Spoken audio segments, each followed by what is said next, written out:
Okay, let's continue with the two-node network demo. So from now on, I'll be switching kind of back and forth between my presentation screen and the demonstration that will happen across on another web browser instance. So here, okay, let me go back and refresh your memory on how to install under what the network stack that we are talking about, UniStack. I had mentioned that it's freely available online. And if you go to this particular website, unistack.net, you can download this software and the simulator from the download button, and it's fairly easy to set it up. But do note that some of the examples used in the later sections may involve some specialized scripts catering just for the particular tutorial, and you are suggested to check the UniStack downloads link provided at the conference website. And I'm assuming that you have downloaded and set it up. Now, once you have downloaded and set it up in your PC, it will probably under a particular folder as unit 3.1.0, whichever version that you download. And underneath that, you would see a set of folders and files. And what we need to run for this next set of examples is what we call a simulator mode, which runs via this command bin/unit space sim sim. So I'm going to run that, and let's see what happens. So now, as you can see, it automatically opened up a browser instance. And what we see here is a browser-based simulation and software environment. On the left, you have a files pane. Here, you have an editor pane. And at the bottom, you actually have a command prompt. And if you see, I can do a yes, and it shows some of the processes that are running within the simulation environment. Now, as I said, we are now going to look at the two-node network demo. So what you have here in the slide, this exact same code is what is shown in the two-node network on the samples folder in this simulation. So just let's briefly look at what the simulation script says. The simulation script is a brief way of defining how a simulation is to be set up. And here we say that it's a real-time simulation, which means that it will run in real time as opposed to simulated or artificial time. And we have two nodes, A and B, specified at some location. And it is now accessible over the web at a certain port. And it is associated with a certain stack, which means that each of the nodes, or which are actually modems, will be loaded with some setup software at boot up. I will cover a little bit of this shortly. You will know what we are talking about more clearly.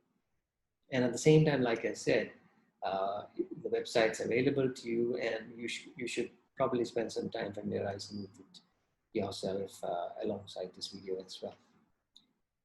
And once you have the simulation script set up, you can try running it. And once you run it, this button will change to the run mode. And if you go under nodes, you can see that now two nodes have popped up, node A and node B under IDs 232 and 31. I'm going to click on node A, and it opens up another browser instance, which is now the web interface to access node A. Here, this is the default startup page where it shows you a lot of parameters that is associated with this particular modem. I can likewise go back and start interface for node B, and which is also a similar interface. Please take your time to actually do this yourself and familiarize it more. But what I need for my example is to go back to node A, and this is the shell at the bottom, as I mentioned earlier. But we have a much more, we can, if you wanted a larger screen share area to work with, you can click on shell here, and it'll open on the same shell and a bigger window, and we can see that it is running some of the startup software in it already. We'll see and understand what these are in a short bit. So what is UniStack? UniStack is nothing but a framework for implementing modem software, which is in this form. That is, at the lowest layer, we have the physical modem, the hardware, and on top of which we have a Java VM, and on top of which we have what we call a Fjord agent framework. And this agent framework allows you to write your various components, which we traditionally call layers, as what we call agents. They are similar to a concept of a layer, but it's far more flexible in the sense that they are independent entities who can interact with any of the fellow agents in the system. So it's not just top-down, very layered structure like in the traditional layering software stack for networks. It's more flexible. You can do exactly what you want with layers and more. And what we have here is an example of two peer nodes. This is the stack in one node, and this is the stack in the other node. And some of the agents are shown, like, for example, you have the MAC agent here, and there's a MAC agent there. And of course, there will be peer-to-peer communications. So let's come back to the actual software that we just launched. So if I did a PS, as you can see, it's showing some of the agents that are currently running. So you can see that there is, if you look at it carefully, there is a MAC agent, there is a PHY agent, there is a UW link, which is the data link layer agent, there is a ranging agent, and so on. And if you just type the name of any of the agents as shown, it will then show you a list of parameters that is associated with the agent.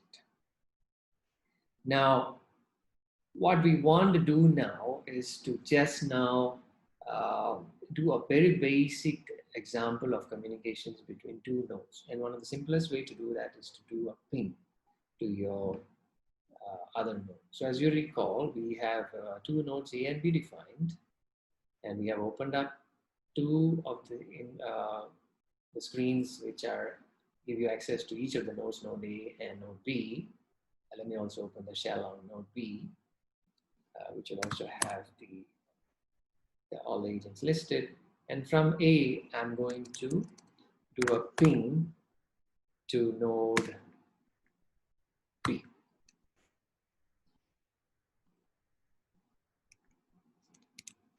I think I'm supposed to use the not B, but the number 31. And as you can see, it is getting the responses from node B. It's showing like something like 3,000 milliseconds, so a little over 3 seconds, which, as you can recall, reflects partly the range between them, the propagation delay between them, the duration of the packets, and the processing delays. I mean, if you recall, the nodes were defined at 0 kilometers and 1 kilometers. So there is a range of more than a round trip delay of more than equivalent of more than 2 kilometers, and plus there's processing time and packet durations and so on and board, all adding up to more than 3 seconds in this particular case. I also want to illustrate sending packets to the other node as physical layer packets. So for that, we have a command which is of this form, tx frame request, which sends you physical layer packets. So that's a syntactical error right there. I forgot to put a new for the tx frame request. So what you see is that you just got a tx frame notification from the modem. So the modem successfully transmitted tx frame, and you got back a notification. And well, if you want to see what's happening on node B, maybe I will use what we call a subscribe feature. So this subscribes to all the notifications on the physical layer. And if I do the same thing again, I should be able to see that on node B, I got some RX frame notifications. So this illustrates that, from node A, I was successfully able to transmit a frame, and it was received in node B as an RX frame notification. Mind you that this looks trivial on a single laptop, and the simulation says that it's actually between two modems at a separation of about a kilometer.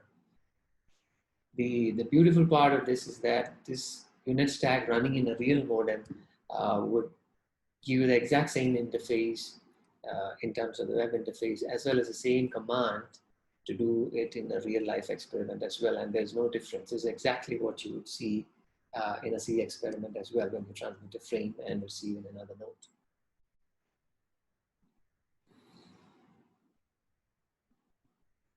So this is what we just did. We tried out connectivity and tried out transmissions. Now let me also briefly show you what I mean by modulation parameters. So if you look at node A, like I said earlier, if you type in file, you show you a set of parameters. So this is the way to see some of the parameters associated with each of the modulation schemes. So here I just highlighted what we can see is the signal power level. It's set up to be minus 10 dB from the reference level. And you can change these parameters just by typing the parameter name and a different value. And it's set into new value. So if you see it now, it's changed to 20. Now, the idea is not to go into details of what modulation parameters do and so on.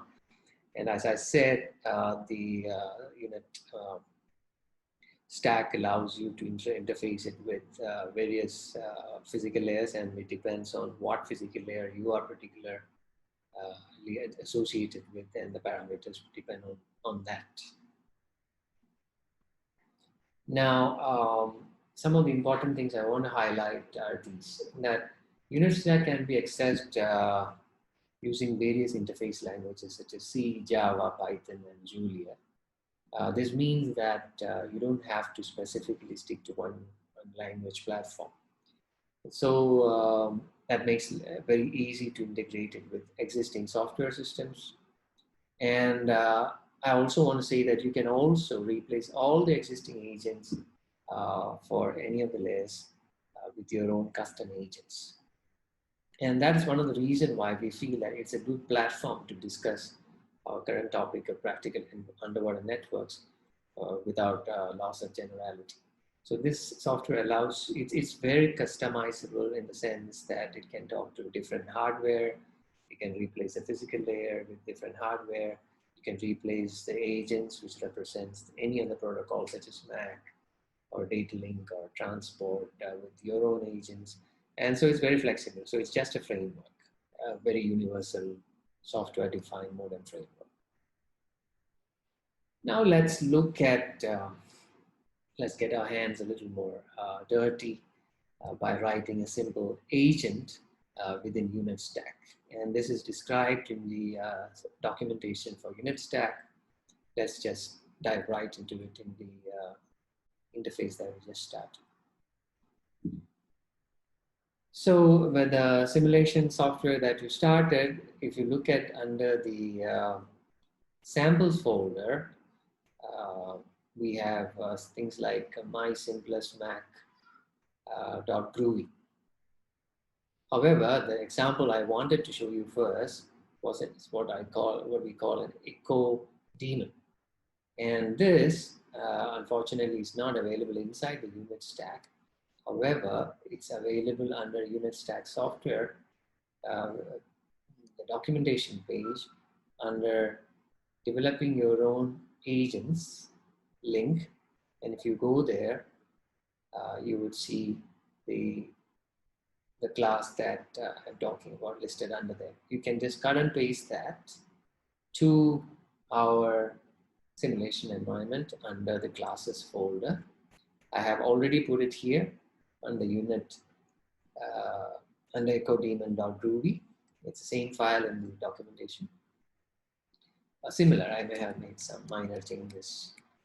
So if you look at the structure of this, it says that this class, which is a Java class or a Groovy class, extends unit agent, which is the base class that all agents must extend.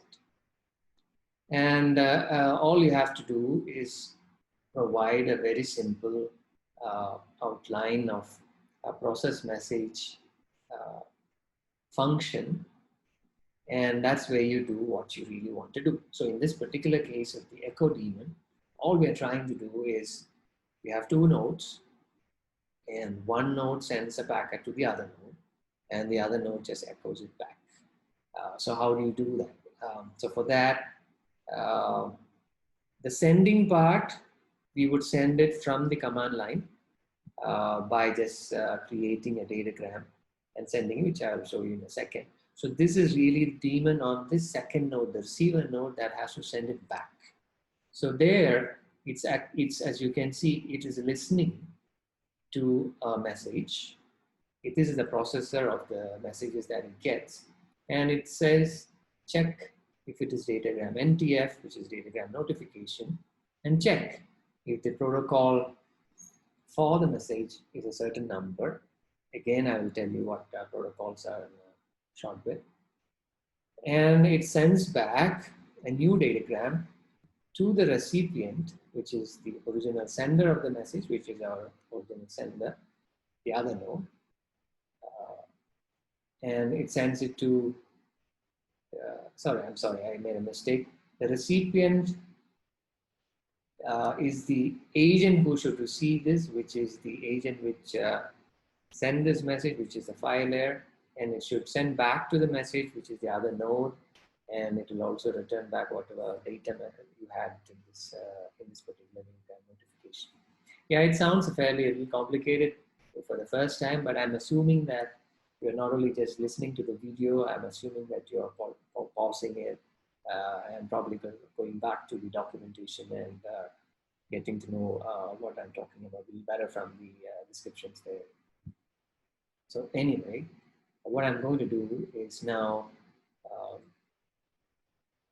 go back to our node A and see how I can activate this. So if you look at the agents running now, you don't see any echo agent here. Now, how do I activate this agent? So this is done by doing something like this. To add to the container a new agent called echo, which is defined by this new class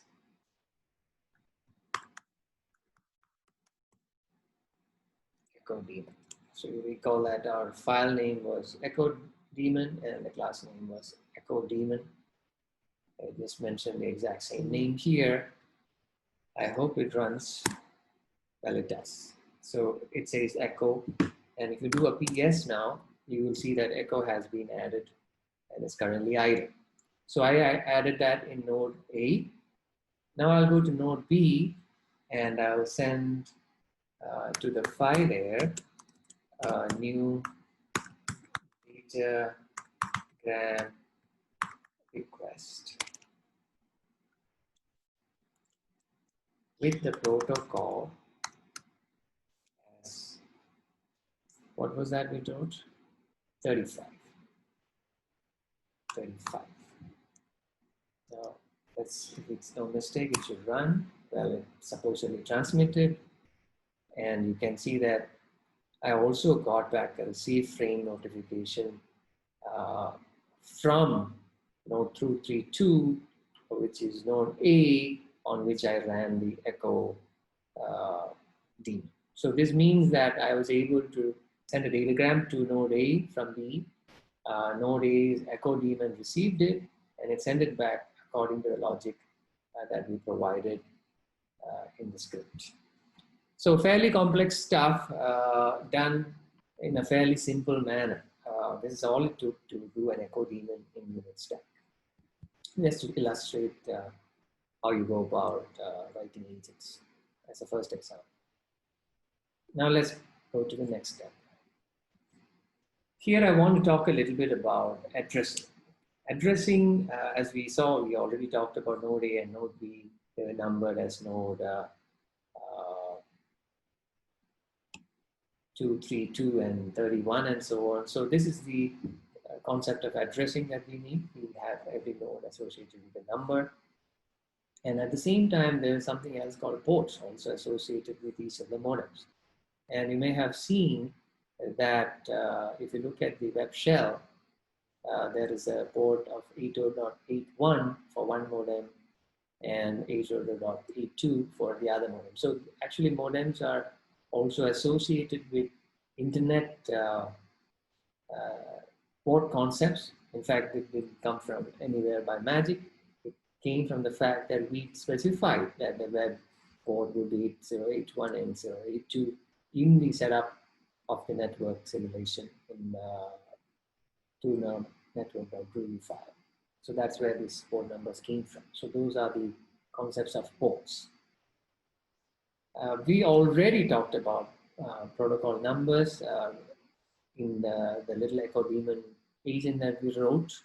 And what are these protocol numbers? So ports identify the particular modem node, and within the modem node, there are a number of agents running, and you need a way to address each of the agents by a different number, and those are done via protocol numbers. And numbers 32 to number 63 is reserved for user application or user agents in the UniStack. And that is in fact what we just did in echo daemon, where we specified protocol as 35. Now, if your agent is listening to only protocol 35, and in our previous example, I did transmission to 34, let's see if we still get back a reply. I don't think it will. See, we didn't get back anything.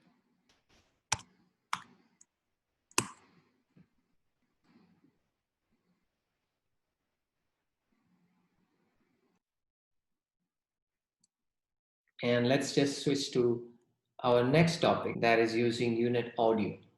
And as you recall, we said that UniStack supports an audio mode where it uses your laptop's sound card to send and receive audio signals.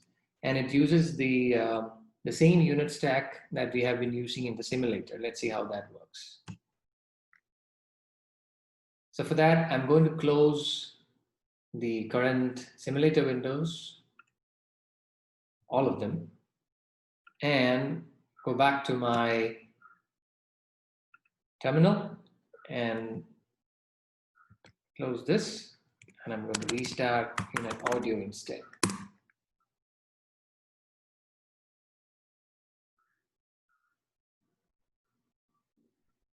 So it again starts up another browser window with unit, the same look and feel as what we've been seeing all along.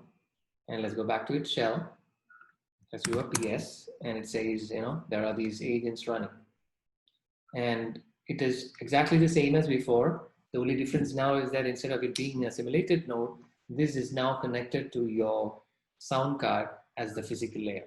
So now, for example, if I do a PHY transmission request,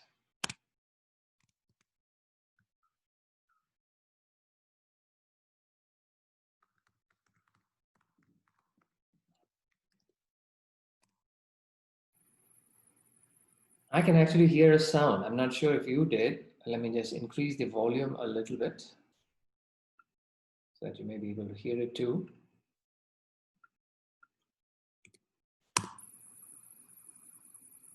I hope you heard the chirp-like sound coming from the sound card. That's the PHY is transmitting.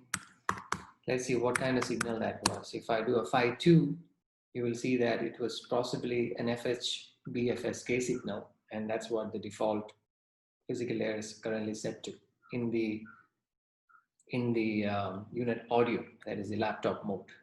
So it was an FH-BFSK signal that went out.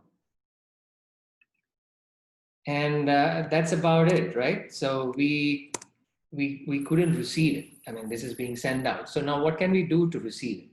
There's an interesting feature called duplex mode. What we do is we do phi dot full duplex equals to true.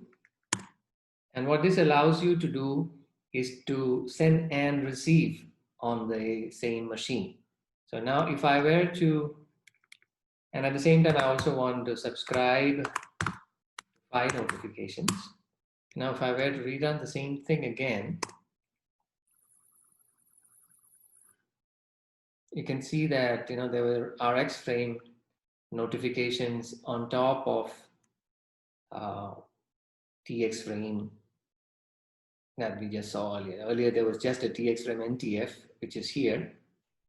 On top of that, we could see some RX frame notification. But in this particular case, at the end, it came like a bad frame notification. It just means that I couldn't decode it. It's possibly because the acoustic channel in my room is not that good. I'm going to probably try to reduce the volume a little bit to reduce the multipath, and if just give it a try to see if it can decode. Brilliant. So as you can see, it did get an RX frame notification here.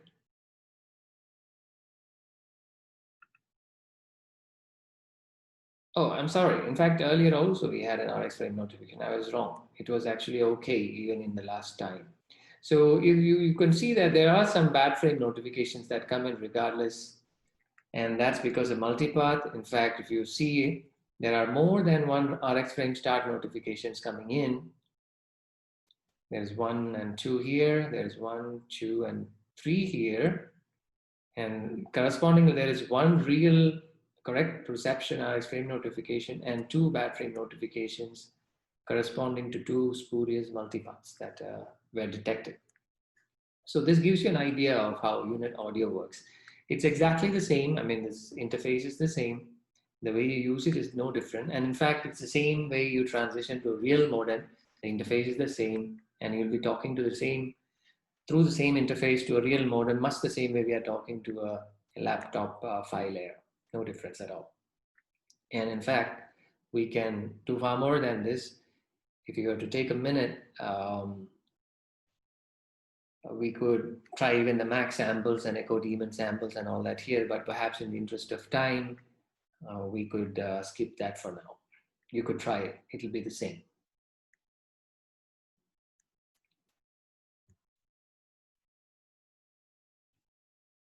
So we tried that now. So that brings us to the end of this first session, the first 2 parts. And the upcoming sessions will be conducted by my colleagues, as I mentioned. Prasad will do multi-hop routing. Chinmay will do census and the internet. And Prasad will once again come back to talk to you about localization. From what I understand, they will be talking to you about an illustrative UNet. I had the same figure up in the front. This may be slightly different in their actual script that they're using, but this is roughly the kind of internet, the kind of underwater network that they would be demonstrating to you in the earlier topics that we just shown. So that brings me to the end of my talk. I really appreciate you listening to this, and I hope it has been a good start to our session on practical underwater networking. And I now hand it over to Prasad to continue with the second part. Thank you.